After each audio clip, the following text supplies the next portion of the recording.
ঘূর্ণিঝড় রিমালের প্রভাবে দেশের উপকূলীয় অঞ্চলগুলোতে এরই মধ্যে ঝড়ো হওয়া ও বৃষ্টি শুরু হয়েছে।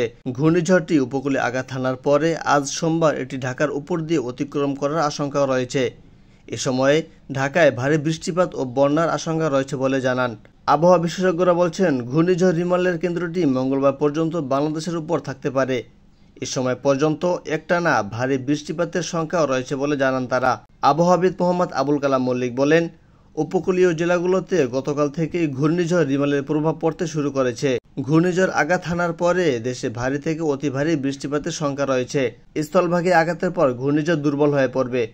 তবে ঢাকাতে ভারী থেকে অতি ভারী বৃষ্টিপাতের প্রবল আশঙ্কা রয়েছে। কানাডার সাসকাচুয়ান বিশ্ববিদ্যালয়ের আবহাওয়া ও জলবায়ু বিষয়ক পিএইচডি গবেষক মোস্তফা কামাল পলাশ বলেন, সোমবার দিনভর ঢাকা শহরে ভারী থেকে অতি ভারী বৃষ্টিপাতের পূর্বাভাস দেওয়া হয়েছে।